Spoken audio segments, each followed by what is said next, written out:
नमस्कार, स्वागत है आपका उत्तर प्रदेश की खबरों में। मैं हूं आपके साथ सुमन पाल। एशिया के सबसे बड़े एयरपोर्ट के रूप में विकसित हो रहे नोएडा इंटरनेशनल एयरपोर्ट का शिलान्यास 25 नवंबर को होना है। एयरपोर्ट का शिलान्यास पीएम नरेंद्र मोदी करेंगे। शिलान्यास से पहले ही सीएम योगी आज जेवर एयरपोर्ट शिलान्यास कार्यक्रम की तैयारियों का जायजा लेने के लिए आए हैं। सीएम ने यहां अधिकारियों के साथ बैठक की है और इसके बाद जेवर एयरपोर्ट की तैयारियों का निरीक्षण भी किया है। आपको बता दें कि 25 नवंबर को इस कार्यक्रम में पीएम मोदी और सीएम योगी के अलावा राज्यपाल आनंदीबेन पटेल समेत राज्य सरकार के मंत्री और अन्य दिग्गज नेता शिरकत करेंगे। फिलहाल एयरपोर्ट की 4 दीवारी का काम युद्ध स्तर पर चल रहा है और एयरपोर्ट के निर्माण के लिए भी 1334 हेक्टेयर जमीन अधिग्रहित की गई है। आपको बता दें कि एयरपोर्ट का निर्माण कार्य 2023 और 2024 से तक पूरा कर लिया जाएगा और इसी समय सीमा की जनता के लिए भी एयरपोर्ट शुरू करने का लक्ष्य रख दिया गया है। आपको ये भी बता दें कि 2024 नोएडा इंटरनेशनल एयरपोर्ट की पहली हवाई पट्टी तैयार हो जाएगी, जिससे पहली उड़ान भरी जा सकती है। परमवीर सिंह ने बताया है कि पहले 2 टूक पट्टी तैयार होगी और इसके बाद 5 हवाई पट्टियां नोएडा इंटरनेशनल एयरपोर्ट में होंगी, जो अपने आप में एक ऐतिहासिक कदम होगा। मुख्यमंत्री के कार्यक्रम को लेकर 9 पार्किंग स्थल तैयार किए गए हैं। साथ ही शौचालय के लिए भी जगह जगह पर व्यवस्था की गई है ताकि दूर दराज से आए लोगों को किसी भी दिक्कत का सामना ना करना पड़े।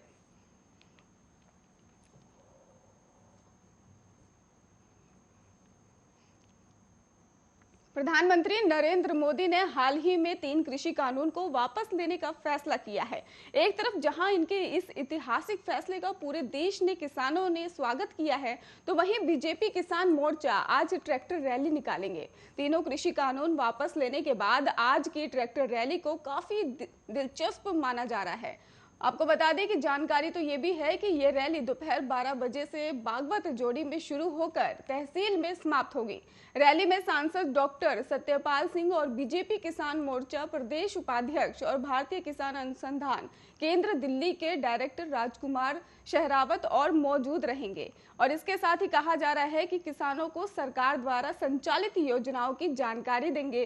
दरअसल उत्तर प्रदेश में आने वाले विधानसभा चुनाव की तैयारियों को लेकर सभी पार्टियां एक्टिव हो गई हैं और इस बीच बीजेपी किसान मोर्चा ने भी चुनावी तैयारियों के तहत जिलों में बीजेपी का किसान मोर्चा ट्रैक्टर रैली का आयोजन करने को कहा है। और इसी कड़ी में ही बागपत जिले में भी आज यानी 23 नवंबर को ट्रैक्टर रैली का आयोजन किया जा रहा है। बड़ौद शहर में बीजेपी में भी किसान मोर्चा के प्रदेश महामंत्री सत्येंद्र तुगाना ने भी कहा है कि ये रैली सभी जनपदों में ही अलग अलग दिन निकाली जाएगी। बता दें कि हाल ही में इस रैली में संयुक्त किसान मोर्चा की ट्रैक्टर रैली से कोई संबंध नहीं है। बीजेपी किसान मोर्चा के एक सदस्य ने कहा है कि वो भी एक किसान हैं और न्यूनतम समर्थन मूल्य का वो भी समर्थन करते हैं। इस रैली के माध्यम से किसानों की समस्याओं को सरकार तक पहुंचाने का काम किया जाएगा। उन्होंने कहा कि इस ट्रैक्टर रैली में कम से कम 200 और ज्यादा से ज्यादा 500 ट्रैक्टर हिस्सा लेंगे और रैली की सभी जिम्मेदारी जिला अध्यक्ष को सौंपी गई है।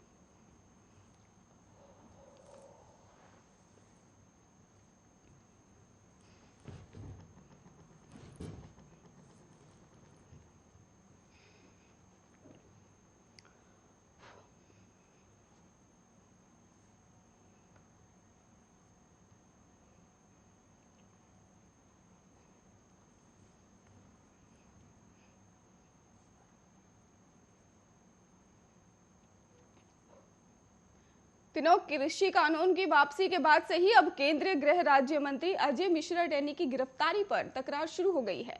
भारतीय किसान यूनियन के प्रवक्ता राकेश टिकैत ने बड़ा ऐलान कर दिया है। अजय मिश्रा का विरोध करते हुए उन्होंने कहा कि अगर लखीमपुर में चीनी मिल के उद्घाटन में टेनी पहुंचते हैं तो आंदोलन किया जाएगा। बता दें कि लखीमपुर में एक चीनी मिल का उद्घाटन होना है। इसमें केंद्रीय गृह राज्य मंत्री अजय मिश्रा मुख्य अतिथि के रूप में शामिल होंगे।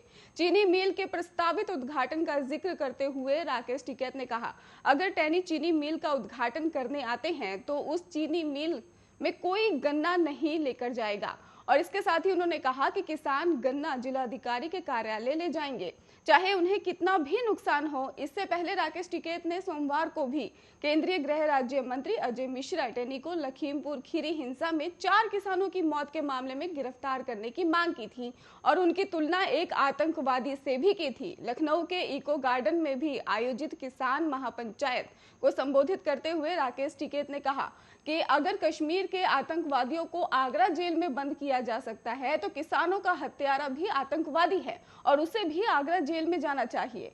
इस दौरान उन्होंने कहा कि टेनी की गिरफ्तारी हमारे मुख्य मुद्दों में से एक है। उन्होंने ये भी बताया कि दिसंबर के बाद वो 3 दिन लखीमपुर खीरी में रहेंगे और 3 अक्टूबर को लखीमपुर खीरी हिंसा में मारे गए लोगों के परिवारों से भी मिलेंगे और उन किसानों से भी मिलेंगे जो जेल में बंद है। बता दें कि लखीमपुर खीरी में 3 अक्टूबर को हिंसा हुई थी। किसान यूपी के उप मुख्यमंत्री केशव प्रसाद मौर्य के दौरे का विरोध कर रहे थे और इस दौरान किसानों पर वाहन चढ़ा दिए गए थे और इस मामले में अजय मिश्रा टेनी के बेटे आशीष मिश्रा पर आरोप लगा। आशीष मिश्रा फिलहाल जेल में ही हैं और लेकिन किसान अब टेनी के इस्तीफे पर अड़े हुए।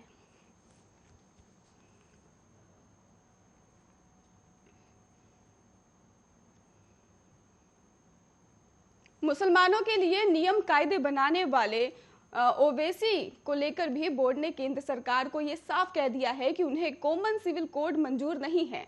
बोर्ड ने कहा है कि समान नागरिक संहिता चाहे आंशिक हो या फिर पूर्ण, प्रत्यक्ष हो या फिर अप्रत्यक्ष, उसे बोर्ड के मेंबर किसी भी सूरत में मंजूर नहीं करेंगे। इसके साथ ही प्रस्ताव में बढ़ती महिला हिंसा और बलात्कार को लेकर भी अफसोस जताते हुए उन्होंने कहा है कि महिलाओं की सुरक्षा के लिए सरकार को बेहद सख्त कानून बनाने होंगे और भ्रूण हत्या को लेकर भी हर हाल में रोका जाना चाहिए। इसके अलावा 27वें अधिवेश में भी इस निंदा के खिलाफ कानून बनाने की अपील भी की गई है ताकि कोई भी व्यक्ति किसी भी धर्म के खिलाफ गलत टिप्पणी ना करे, तो उसे अगर करता है टिप्पणी तो उसे सजा मिल सके।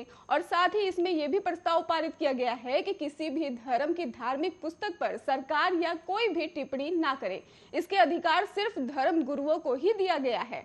2 दिन चले बोर्ड के अधिवेशन के बाद महामंत्री मौलाना खालिद और रहमानी और मौलाना फजलुर रहीम और भी कई मौलाना जो इसमें हैं, उन्होंने साफ कहा है कि आखिरी सेशन में भी पारित प्रस्तावों और फैसलों की जानकारी दी गई है। इसके साथ ही आपको बता दें कि बोर्ड की बैठक में कहा गया है कि हाल में ही आखिरी पैगंबर की जो शान में लगातार अपशब्द कहे गए हैं, मोहम्मद साहब पूरी दुनिया के मुसलमानों के रहबर हैं और रहनुमा हैं और उनकी शान में ही गुस्ताखी से पूरी दुनिया के मुसलमानों के जज्बातों को ठेस पहुंची है।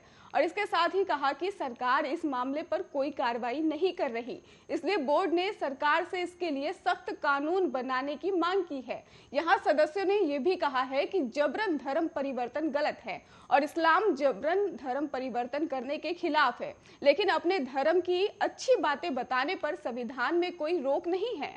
साथ ही ये भी कहा गया है कि इसमें कि हाल ही में कुछ लोगों की गिरफ्तारी हुई है जिन्हें अब छोड़ा दिया जाना चाहिए। इसके अलावा शादियों में बेटी की मर्जी का भी ख्याल रखा जाए।